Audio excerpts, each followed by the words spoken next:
Hello, friends.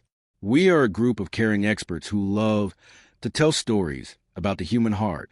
Today, we have a very special story to share with you about life and the big lessons we learn. If you have ever known someone who struggled to stay true to their family, please feel free to share your thought with us in the comments. We value every voice in our community and believe that sharing these human moments helps us all grow a little bit kinder every day. 30 years of being married came to an end with just one short sentence. My wife sat across from me at the dinner table on a night that was supposed to be a happy celebration.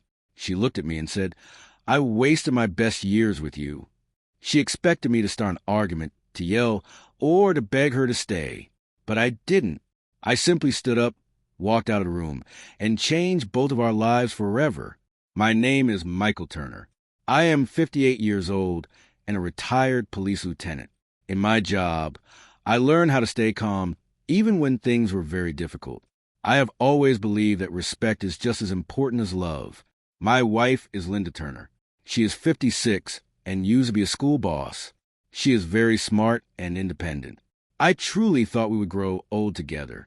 We have a daughter named Emily who is 29. She is married and very kind. When her parents started to drift apart, she tried her best to not take sides at all. When you stay married for 30 years, you stop counting anniversaries. Love feels quieter. It isn't about big gifts. It is about small things like making morning coffee, taking walks together, and knowing someone is always there. That was the life Linda and I built together.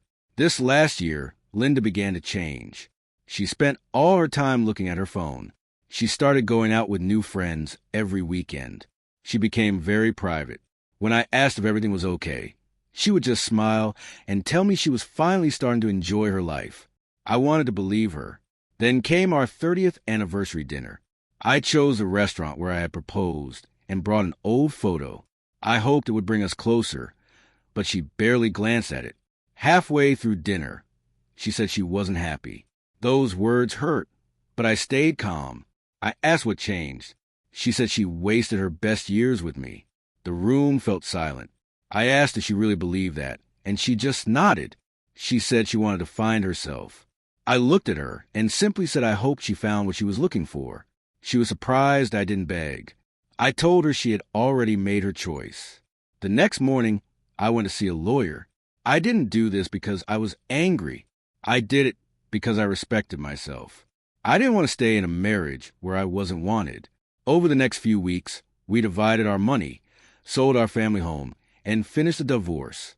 There was no yelling, just a lot of sadness for everyone. Months later, Emily told me Linda wasn't doing well. Linda thought being free would make her happy, but instead, she felt very alone. I didn't feel happy hearing that. There was nothing to celebrate. 6 months later, Linda called. We met at a quiet coffee shop. She looked tired and older. She said she made the biggest mistake of her life. She thought starting over would be great, but it wasn't. She missed our life and our family. She cried, saying she was selfish for thinking the grass was greener somewhere else. I looked at her with genuine sadness. I told her I never wanted this. She asked if we could try again. I sat there for a long time. I remembered the woman I loved, but I also remembered her telling me I was a waste of her life. I told her I forgave her. She looked hopeful, but I explained that forgiveness is not starting over. I had spent months learning how to live again. I couldn't go back to being a second choice after she realized the world wasn't what she expected. She understood. I never hated Linda. I just hated the choice she made. One sentence took away 30 years of trust. Sometimes you realize too late that the person you took for granted was the best thing you ever had.